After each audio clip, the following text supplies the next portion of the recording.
All right, in this video, I want to talk about how they are using evolution to mock us. And I think this has to do with Genesis 6, when some of the angels decided to fall and come and seduce the daughters of man, or even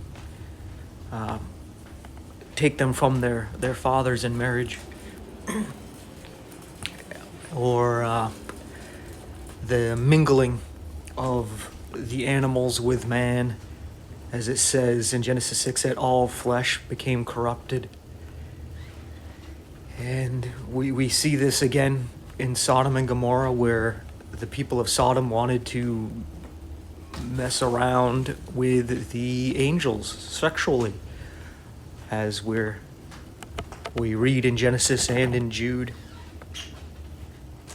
And we're told in Daniel chapter 2 that at the end, when the statue becomes iron and clay at the feet, because the time starts at the head, and as it goes down, which is interesting, as the time goes on, it's going down from the head to the feet, kind of like the fall of the angels, the fall of mankind, just this constant degradation, going from gold to silver to bronze to iron and clay. So it's like least valuable material. But it tells us at the end there, right before Jesus, the rock that is cut without hands, comes and destroys the statue at the feet and establishes his mountain kingdom in the world, that they will mingle with the seed of men. And Jesus tells us that at the end it will be like in the days of Noah, the days of Lot, where that's exactly what was going on, right? So we have 4 witnesses, and probably more throughout the scriptures, warning us of these things. And on top of that, we got some other side witnesses as well, such as the Nephilim decided to start eating people. And we are told in the Old Testament about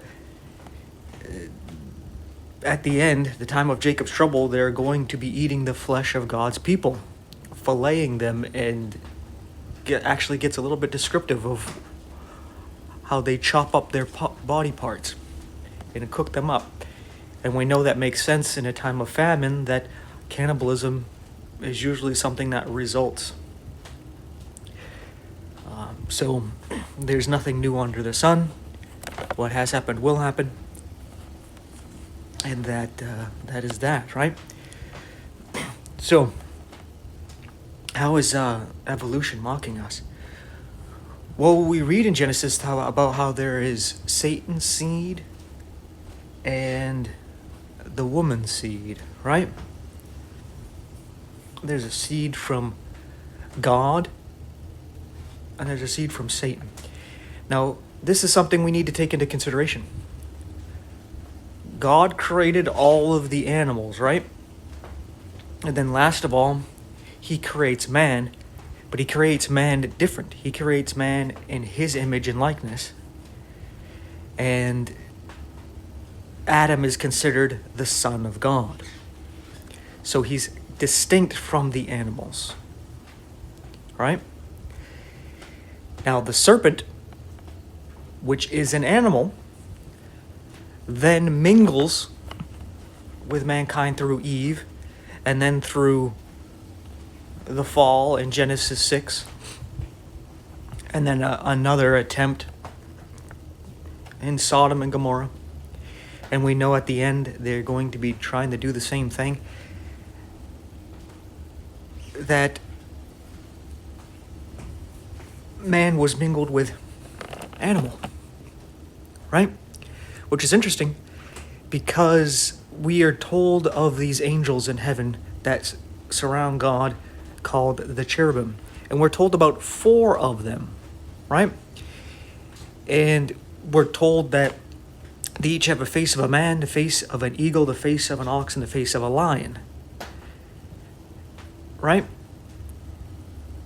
But we're also told that Lucifer was one of the covering cherubs.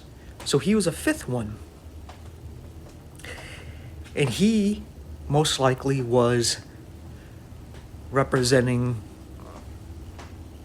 the sea life, reptiles of some kind, right? Because we have each other type of animal represented with the cherubim. So when he falls and mixes with man, it's mixing animal with man, right? And that's what got me thinking. It got me thinking because I've been recently seeing more posts from people talking about how they're mixing human DNA with pigs, and I've seen with lambs, and apparently other animals, and the excuse for doing so, even though they very well could change the mind of these creatures where they would become more human-like and more self-aware, which then means you're further torturing these animals by the way they are farmed and housed and taken care of. It's abuse, right? It's already abuse as it is, but now that the animal is more conscious and aware and intelligent, it's even worse, right?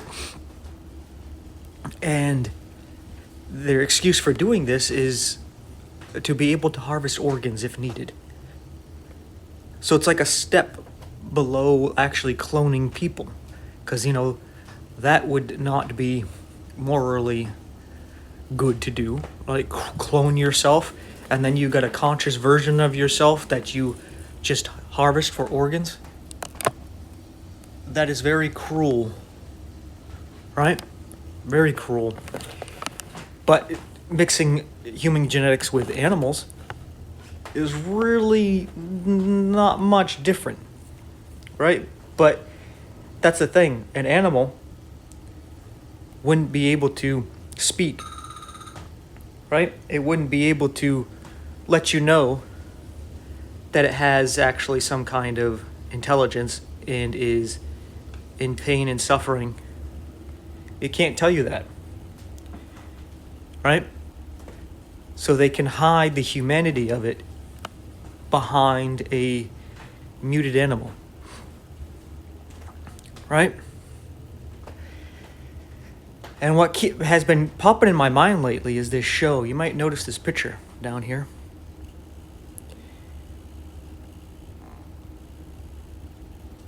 This is from a claymation cartoon I saw growing up called Prometheus and Bob. At the time, I just found it entertaining and fun, but I didn't realize the story they were telling us.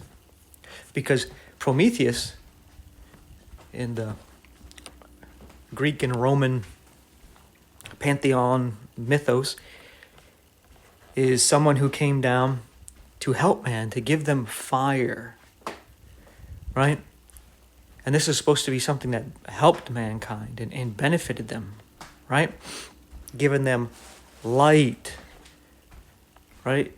And fire is kind of like that tree of knowledge of good and evil, because fire can be used to warm yourself, cook, to fend off predators, but it can also be used to destroy people's belongings and do harm and kill others as well. And that's why it would be wrong to do such a thing, to introduce fire with, let's look at the develop of mankind. Introducing fire to a toddler would not be wise. Maybe even as a young child, it may not be the best thing to do. Maybe by the time they're a teenager, you start introducing them to something like that. But especially if they're a young adult or an adult, they have a bit of maturity to them. They can understand the responsibility and dangers of fire, right? And so doing this to mankind at the start is actually very dangerous. But oftentimes Prometheus is looked at as some kind of hero savior trying to help mankind, right? And willing to sacrifice himself to help mankind, because his punishment was something along the lines of being tied to a rock while an eagle would come every day and eat his liver, and every night his liver would grow back and the eagle would just come back and do it again and again and again and again, right? But he did this because he cares about mankind so much, right? Well, in this show here, you have the alien figure in the middle there. Let me bring the pen thing back up here. Let me change the color. What color would stand out? Let's use green. Green, I think, will stand out. So this character here, this is an alien called Prometheus. And he comes to Earth and he wants to help mankind. And this is Bob. The show is called Prometheus and Bob is this caveman who is really, really dumb. And Prometheus is trying to teach the caveman different things, right? Whether it's something like farming or irrigation or to use technology, and the caveman just never gets it. He's just like, huh? And then you have this monkey. I don't recall it actually having a name in the show, but the monkey's always watching, and the monkey seems to learn everything that the man is not, right?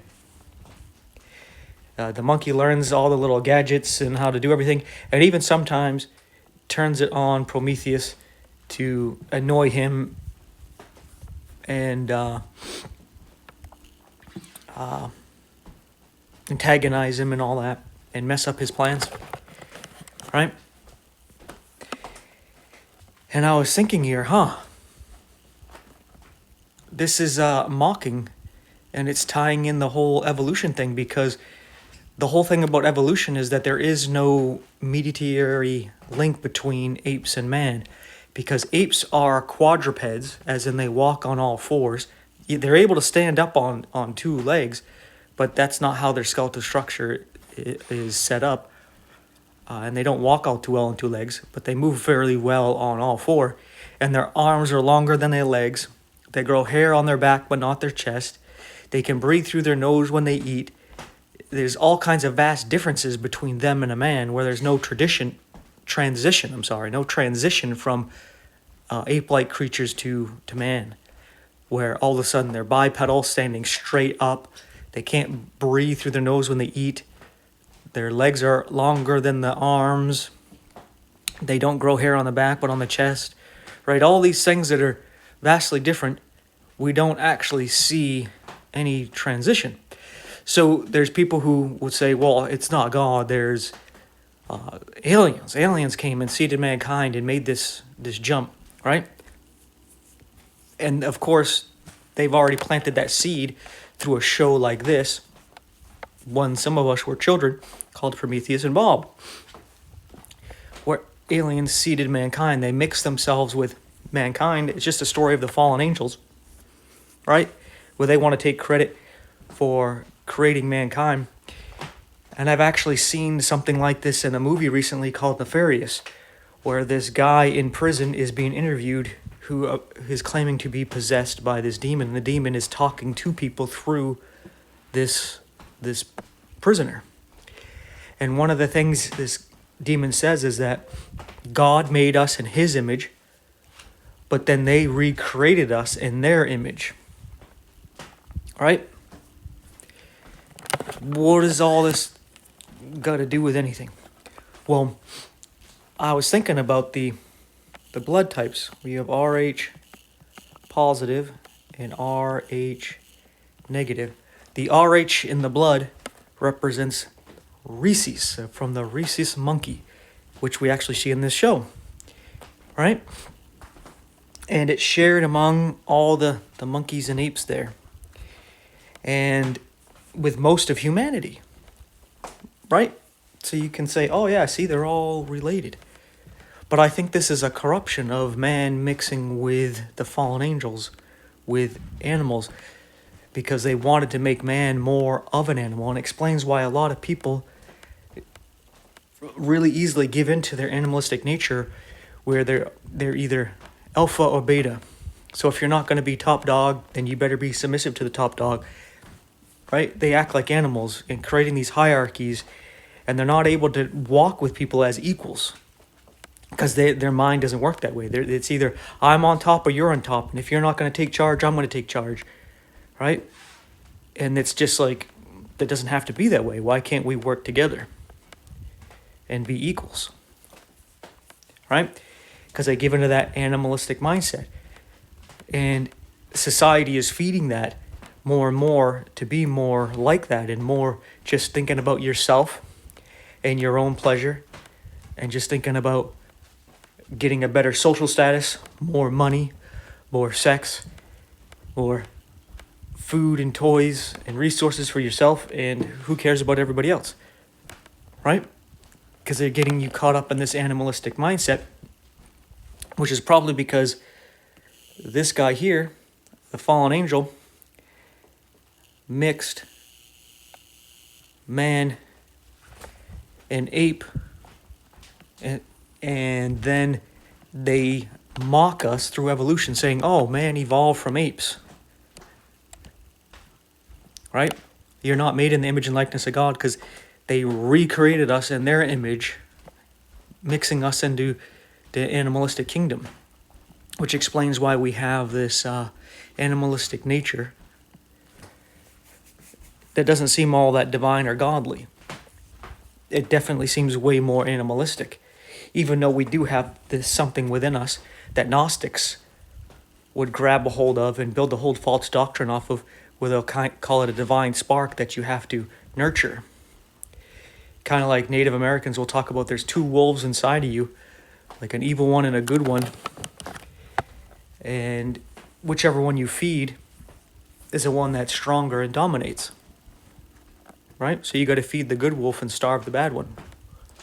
It's the same thing we see in the Bible about having our natural sinful nature and then the spirit within us, where when we come to Jesus and we are born again, we have to feed the spirit with the word of God through prayer and trusting God and relying on him.